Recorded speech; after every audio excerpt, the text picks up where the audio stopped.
در قانون اساسی ما یه ولایت فقیه هم هست، ولایت فقیه هم ذکر. اما معناش این نیست که ولی فقیه یعنی همه کاره دیگه، جمهوری تو کار نیست. ولی فقیه هم با اون شرایطی که داره در قانون اساسی وظایفی براش مشخص شد.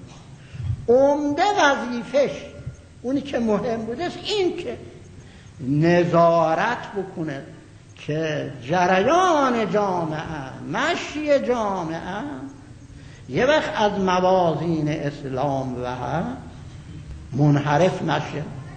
اصلا فقیه به این مناسبت. مردم هم دولت میارن رو کار.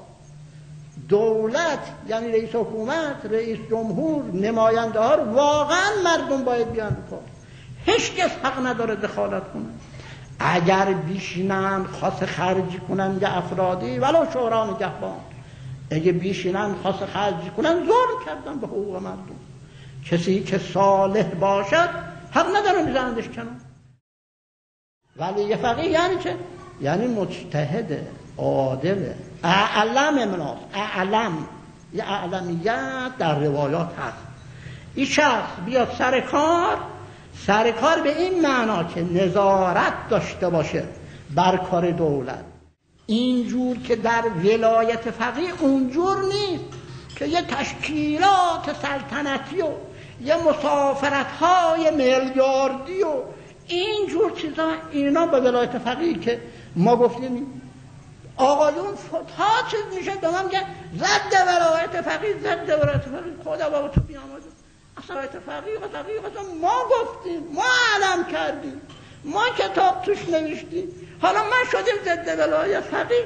4 تا بیت شه که اصلا وقتی که ما بودیم و توی کار میکردیم و اصلا همون نطفش هم منعقد نشده، حالا راه میفته ضد ولایت فقیه. خجالت بکشید. من یکی از اشکالاتون به آقای رئیس جمهور آقای خاتمی واقعا من پیغام هم دادم، من نمیدونم بهش گفتن یا نه، که اینجور که تو پیش میره نمیتونی کار بکنی. یه نفر رئیس دولت اگه وزراش، اگه استانداراش اینا باهاش هماهنگ نباشن یه قدم نمیتونه برد. من پیغام دادم، من اگه جا تو بودم میرفتم پیش رهبر میگفتم شما مقامت محفوظ، احترامت محفوظ. 22 میلیون مردم به من رأی دادن، به من هم رأی دادن. این 22 میلیون همه میدونستم که رهبر کشور به کس دیگه نظر داره رأی داده، دفترشون و خودش و همه کس دیگه رو تأیید میکردن. 22 میلیون اومدن به ایشون رأی دادن. معنیش نیست یعنی ما اون تشکیلات رو قبول نداریم، این معنیش این بود. اون وقتی که این 22 میلیون معنیش اینه که ما اونی که شما میگی قبول نداریم.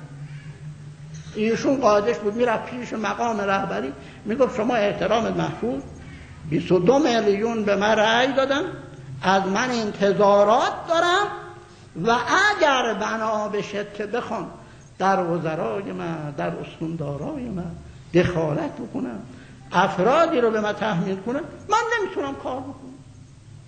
بنابراین من ضمن تشکر از مردم استعفا میدم به مردم که ایها الناس میخوام تو کار من دخالت میکنم. قاعدش بود اینجور برخورد.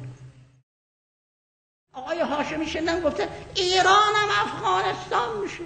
خیلی اشتباه کرد. نظام که شخص نیست، زورگویی های مأمورین و مسئولین مردم رو زده میکنه در آخوند. اینجور هی ولایت فقیه گفتن ولایت فقیه این بیشتر زدگی داره. و اینا به تو بگم این که میگن بایستی که خط قرمز، این خط قرمزی که هی میگن خط قرمز خداست و پیغمبر و امام معصوم، غیر از اینا خط قرمز نیست. تازه مردم به پیغمبر هم ندن نظرشون رو میگفتن. اینم بهتون بگم که 4 تا روزنامه رو دارن به یکی حمله کنه، 4 تا بچه تو قم را بندازند و اینا دیگه فصلش گذشته. فرزن ائمه جمعه را تحریف کنن یه چیزی بگن، همه میدونن امام جمعه ها حقوق بگیرن. مرجعیت چرا دیگه؟ مرجعیت که شما نیستی در شأن مرجعیت. و ما بهش تذکر دادیم. ما این هم قبل از فوت آقای عراقی در شرف فوت مرحوم آیت الله عراقی بود، من دیدم که به وسیله آیت الله مؤمن چند تا پیام بر ایشون دادم، این متن پیامه به دستشون هم رسیده با چیزای دیگه. این هفتمش رو من میخونم تا آقایون ببینید. به ایشون پیغام دادم منتها حالا نخواستم گوش بدم. نوشتم مرجعیت شیعه همواره قدرت معنوی مستقلی بوده، بجاست این استقلال به دست شما شکسته نشود و حوزه های علمیه زیرخوار حکومت نشوند که برای آینده اسلام و تشیع مضر و هرچند ایادی شما تلاش کنند جناب عالی اثباتاً موقعیت علمی مرحوم امام را پیدا نمی کنید. نگذارید قداست و معنویت حوزه ها با کارهای دیپلماسی ارگان ها مخلوط شود. تیپنیم دارم که تو خون چه حقی داره تو حوزه بیاد 4 تا به چرا بندازه حوزه به هم بزنن. نگذارید قداست و معنویت حوزه ها با کارهای دیپلماسی ارگان ها مخلوط شود. به مصلحت اسلام و حوزه ها و جناب عالی است که دفتر شما رسما اعلام کنم، چون ایشون کارشون زیاده است و وظیفه اداره کشور رو به دوش دارن، از جواب دادن مسائل شرعی معذورن و از حال به بعد جواب مسائل شرعی داده نمی شود و رسما مراجعات علمی و دینی و حتی وجوه شرعیه جزئیه را کما فی السابق به حوزه ها ارجاع دادید. این تاریخش 12/8 در وقتی که تازه آقای عراقی رو برده بودن تو بیمارستان. اینجا آیت الله مؤمن وسیله آیت الله مؤمن و اینا برایشون پیغام دادم 7 چیز یکیشه. و خود آیت الله مؤمن به من گفت، به یکی از آقایون که میره اونجا میشیند مسائل را مطابق نظر مثلا آقای خامنه‌ای جواب میده، گفتم ایشون که رساله نداره، شما چجوری فتوا به طبق ایشون دارید؟ گفت ما رو تحریر امام جواب میده.